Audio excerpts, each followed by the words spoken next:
Hey there, subluxation slayers. A little bit of a different episode today because for the last few weeks, I've been preparing for this weekend's upcoming ICPA gathering. I've got 25 minutes to speak. I'm one of the people closing out Friday night. And of course, I'm going to be talking about cranial work and mastery. And I'm super excited to share. Last week when I was prepping, I recorded myself doing the talk so that I could listen in the car. And I've made a ton of changes since then. But I thought, hey, I might as well release that to my peeps on the podcast. So give it a listen. And if you went to the talk yourself, you know that the one that I'm doing is like way better. I made a lot of tweaks. One of those tweaks is that in the talk, I talk about how we should be doing measurements of cranial vault asymmetry index, cephalic index. I have a podcast episode about that. And I have updated the calculator and I gave it away to everybody for free. And what it is, you put in your measurements that you get from like the most calipers, and it tells you how to interpret those measurements, what they mean. And then it also creates a beautiful, fine with HIPAA, parent-facing report that you can give them and gives them chiropractic education alongside those measurements so that you keep the conversation on the principle. Anyway, you can get that calculator for your practice at calc.thecranial.com. And something fun is that there's a special offer for you on that calculator also. So calc.thecranial.com, go there, check it out, give those reports to your patients. And check out that super special thing that's waiting for you too. Can't wait to see you. Enjoy. Attention chiropractors, slayers of subluxation, unleashers of the imprisoned impulse, and protectors of the developing brain. Welcome to the Cranial Doc Podcast, where we master the work that actually changes lives.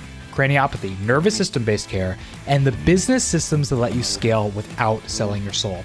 I'm Dr. Anthony Pellegrino, pediatric chiropractor, certified craniopath, and proud automation geek. Let's dive in.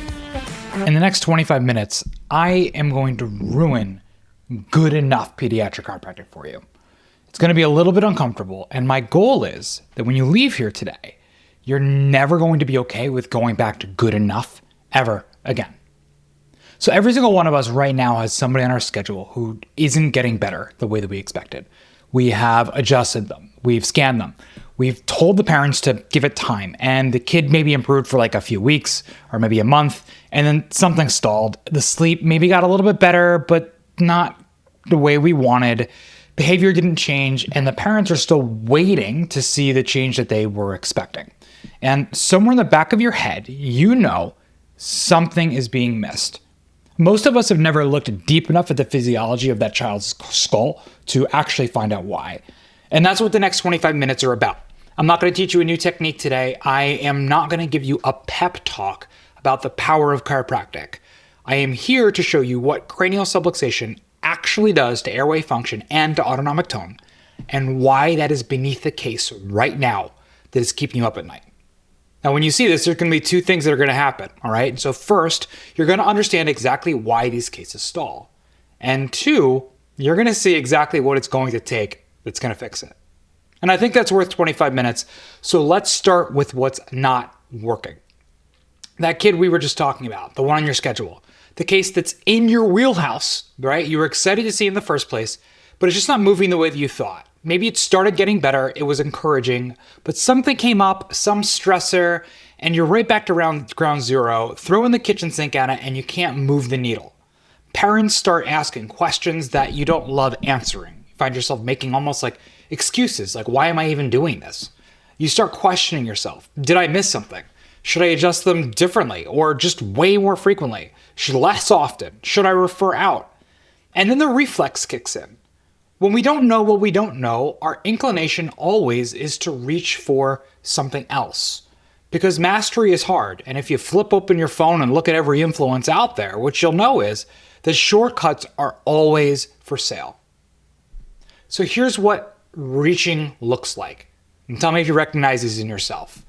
Number one, we chase a new tool. Some new device, some new scan, some new modality, because adding something shiny feels easier than mastering what's already in front of us. Number two, this is a big one for me. We consume more education. Another weekend seminar, another certification, another set of notes that we'll never look at again. Because learning feels productive, but education without reps is just entertainment. It's a dopamine hit. For us nerds here in the room, it is our version of reality television. And the uncomfortable reps that turn knowledge into mastery, we keep postponing them. And number 3, we chase another missing piece. It's the retained reflexes, the tongue tie, it's the myo, it's the gut, it's the supplement, it's whatever's trending this year. And we tell ourselves, if I just add this one thing, the case is going to break open. And sometimes it helps, but we're layering more on top instead of going to what's deeper underneath. And here's the one that stings me the most. We weaponize our philosophy. Healing takes time. We don't treat symptoms. The body knows what to do. And yeah, all of these are true. And yet all of these also at times are used to justify someone not getting better because we aren't getting better when the progress stalls. So, I am not saying any of this to call anyone out because honestly, I have done and maybe continue to do every single one of these. I've bought the tool. I've gone to the seminar thinking it's going to just give me all the answers. I've chased the missing piece. I've looked outside of our work. I've hidden behind our philosophy when I just didn't know what to do. These are moves that we make when we care a lot and we feel the weight of what's in front of us and we want to win. But if we're not careful, these become escape hatches.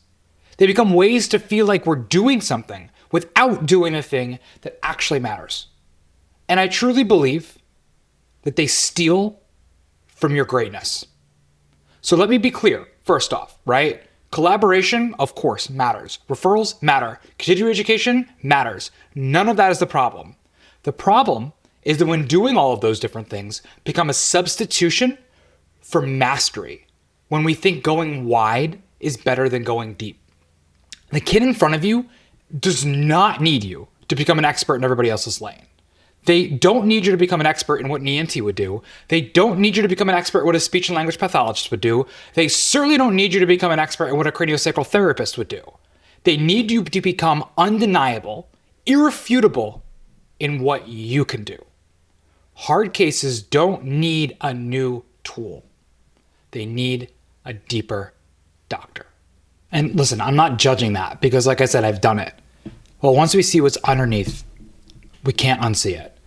We can't go back. So with that in mind, why don't we go ahead and talk about the mechanism underneath these stalled cases? Not some new framework to buy into, not another thing to add to your toolbox, not another philosophy argument, just a different lens on a layer that maybe you've looked at and maybe you haven't. One that will organize every difficult case that you've ever had. So, we all have that kid, right? He snores every single night. Terrible sleeper, wired all day, crashes hard. Here's what is happening underneath. Every single minute of every single day, there is a normal pumping mechanism inside the craniosacral system. And that pumping mechanism is meant to do a number of different things. It's meant to be a buffer. It's meant to be a mechanical floating mechanism for protection. It's meant to bring nutrients. It's meant for temperature regulation. And it's meant to drain toxins and metabolites so that the central nervous system can be able to remain clear. That pumping moves cerebrospinal fluid throughout the body. That pumping involves a few different motions. It involves flexion and extension, and it involves external and rotation of bones of the cranium. When the sphenoid should flex, the bones of the cranium should move into external rotation. Now, if something, that's the normal rhythm, right? When something is locked, like, I don't know, let's say birth trauma, right? Let's say the sphenoid, for example, can't flex. Sphenoid can't flex, of course, CSF flow motion is going to be distorted. That's part of the subluxation, right? But when the sphenoid can't flex, that means that the maxilla can't move into external rotation. And the external rotation is when it actually widens. So when that happens for a day, well, that stinks. Well, it happens for a week, a month, a year, during a developing cranium. If the maxilla can't widen, the palate is going to start to go normal.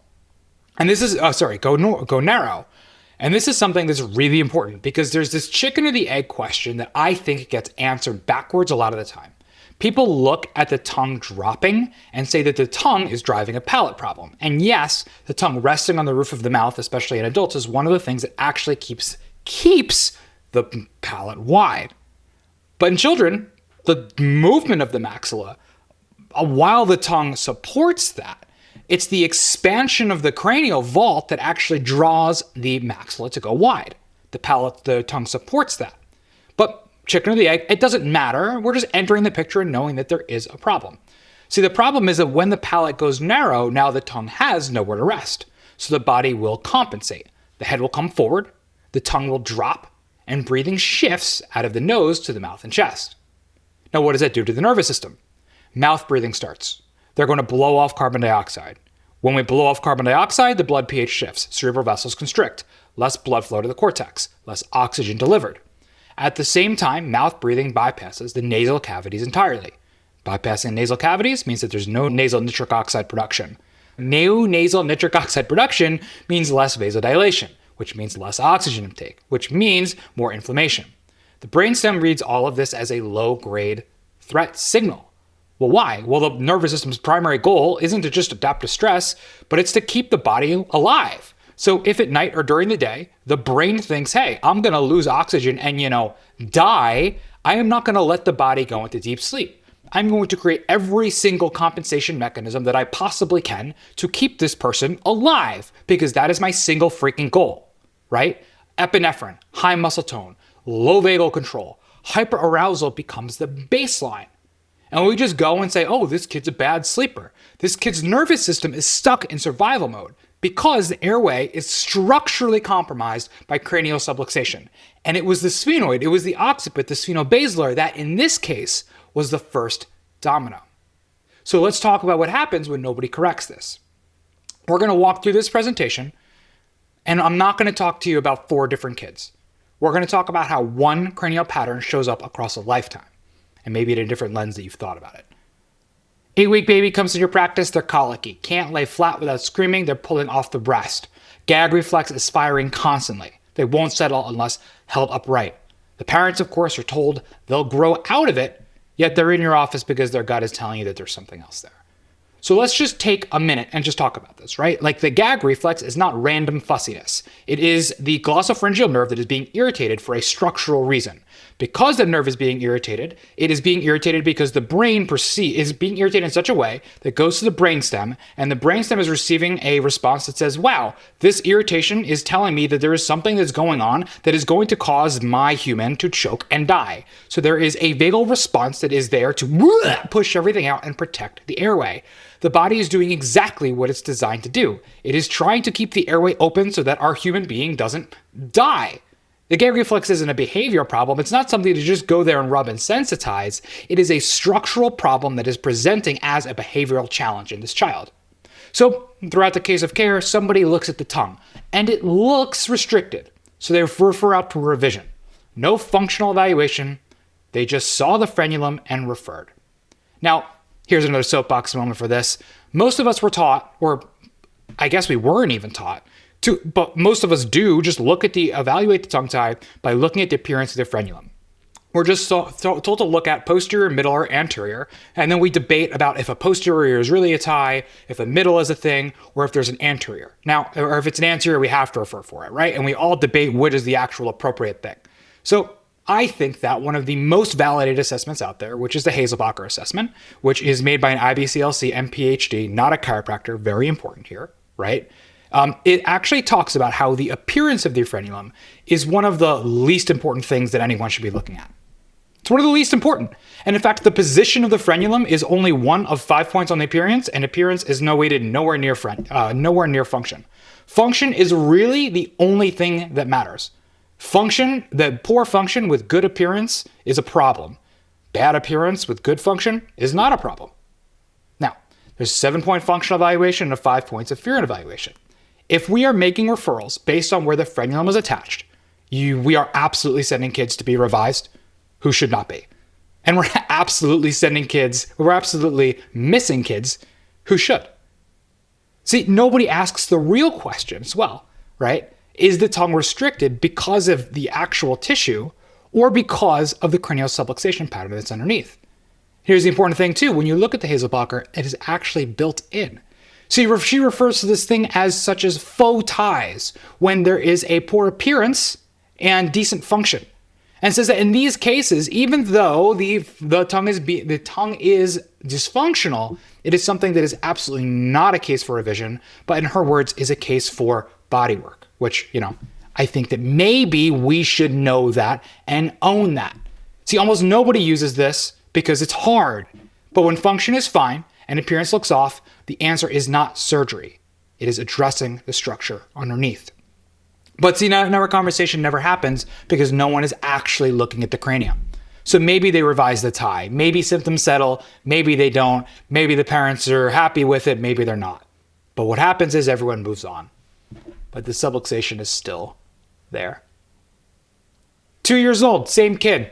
Mouth breathing, snoring, restless sleep, open mouth posture all day. Woof, my second child, he's just a wild kid. Now the narrow palate is starting to show. Pediatrician starts mentioning the adenoids. Maybe those get taken out. Maybe he gets tubes. Maybe mom starts mouth tape because Instagram said so. The structural problem still has not been touched. The symptoms did not go away. They just grew up. 7 years old, same kid. Can't focus, sensory overload, meltdowns over nothing. Teacher says, have you considered an ADHD evaluation? Parents start stacking interventions, OT, diet changes, supplements, maybe medication. Maybe at this point, they go on Instagram so they see a chiropractor 2 or 3 times a week for the next year, or better yet, twice a day for the next month. His nervous system is still running on survival physiology because the airway is still compromised from the same cranial pattern from stage 1. The brain is still working really freaking hard to keep the body alive, and no one has connected the dots back to the structure that is there. Same kid. Now he's 16 or 25 or 35. At this point, it doesn't matter. TMJ, anxiety, chronic tension.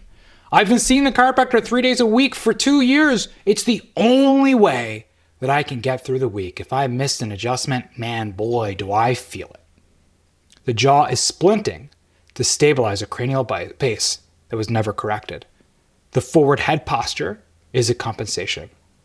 The bruxism is an airway defense.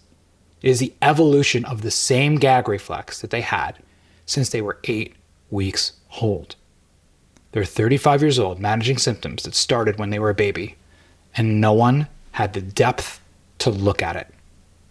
Every provider they saw was excellent at their job. The lactation consultant helped with feeding, the ENT addressed the adenoids, the OT worked with sensory regulation, the therapist helped the anxiety, and the chiropractor got them feeling better, got that spine moving.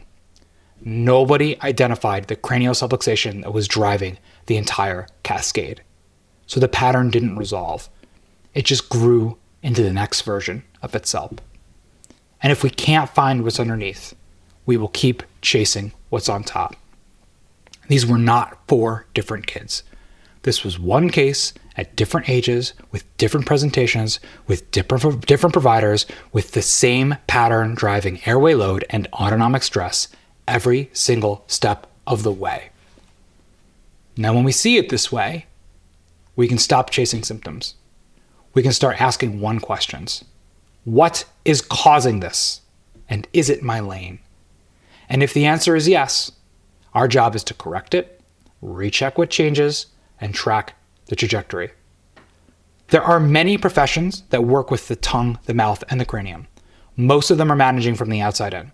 They strengthen around the dysfunction. They train the compensation. They manage the output. And some of that helps. I'm not attacking that at all. I love working with these providers. I receive referrals from these providers. I refer to them when appropriate. And I absolutely love quarterbacking these cases with everybody else.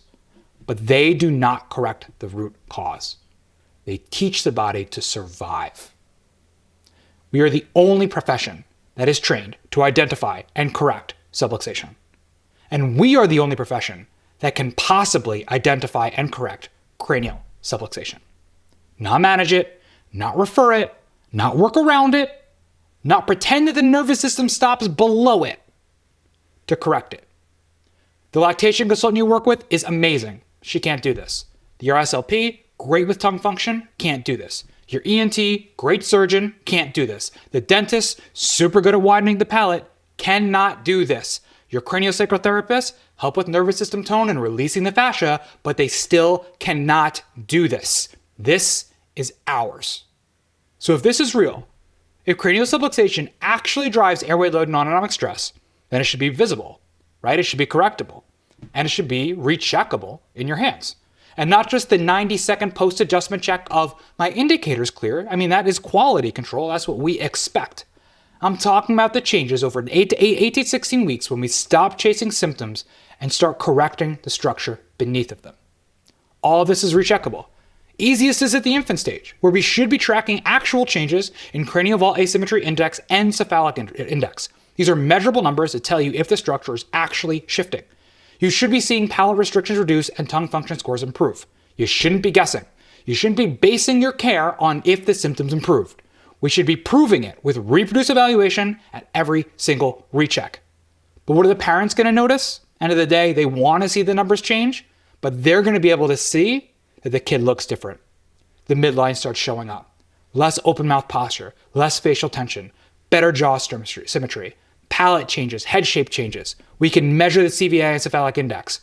We can track all this with a tape measure and a calculator, and you can show the parents this changing over time.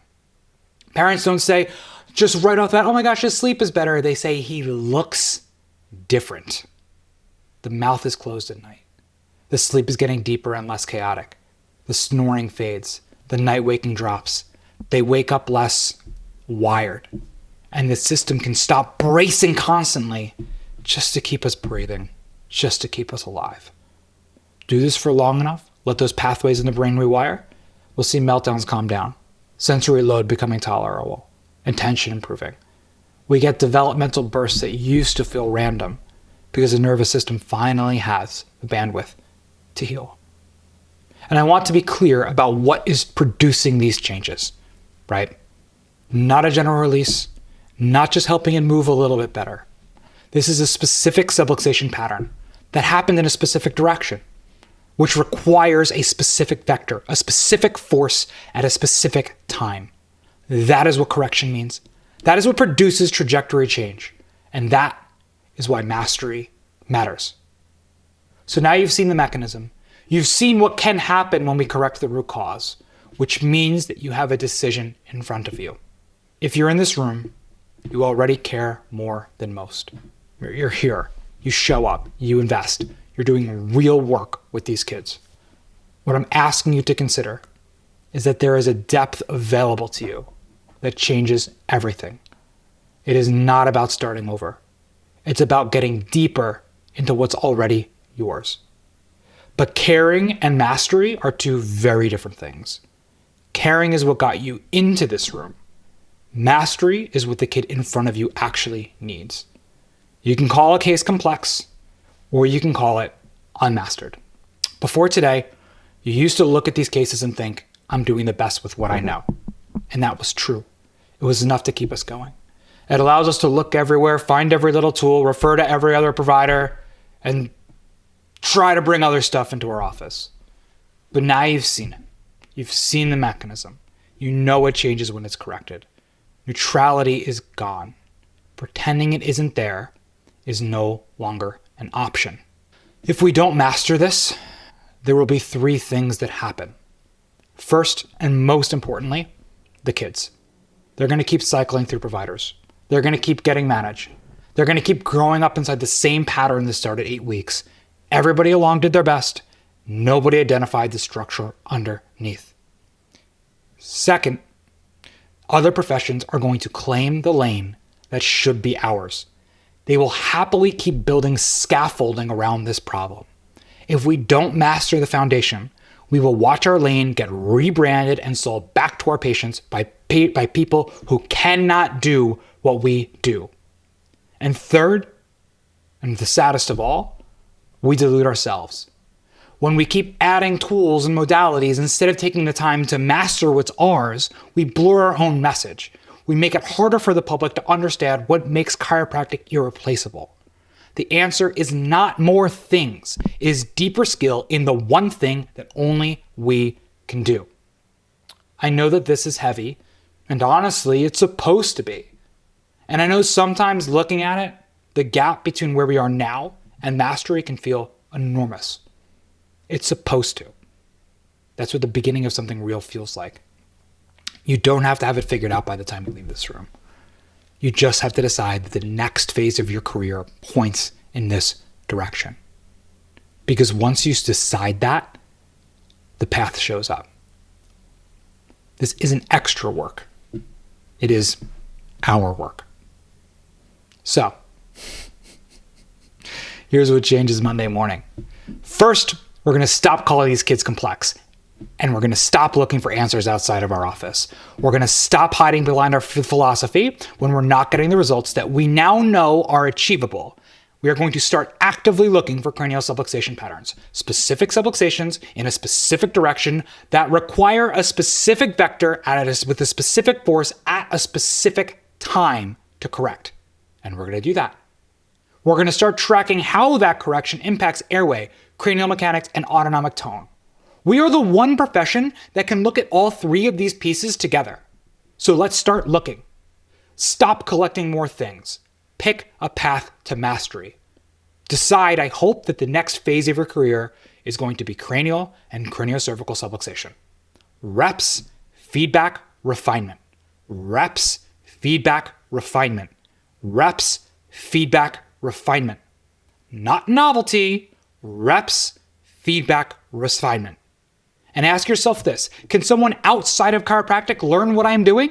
Look around the room you're learning in. Can a massage therapist do this? Can a PT? Can an acupuncturist? Can a craniosacral therapist? If the answer is yes, I promise you that you are not at the depth that you possibly could be, and you don't own the subluxation pattern. And I'm sorry if that ruffles some feathers, but it is the truth. You might be doing good work. You probably are. You're just not doing the work that only we can do, and there is more depth available. So stop tracking tiny wins only. Start tracking trajectory, the face, the sleep, the regulation, the development. And if trajectory isn't changing, don't add more. Get better. That is what we are claiming. Not just the adjustment, the trajectory. This is a small, but I hope in fact impactful opening to a massive conversation. There's a QR code up on the screen. Scan it, and let's continue it. And I leave you with this. When you are unsure, don't add more. Get better. Thank you for listening to another episode of the Cranial Doc podcast. I hope you got a ton of value out of today's episode. And if you did, it would mean the world to me if you jumped over to iTunes or your favorite podcast player of choice and subscribed, rated, reviewed, and shared this episode with a friend that you know could benefit. We have a ton of this information and more in our free email series at thecranialdoc.com. So go ahead and jump on there, subscribe, and get me raw, unfiltered in your inbox every week, changing your practice. Can't wait to see you for the next episode.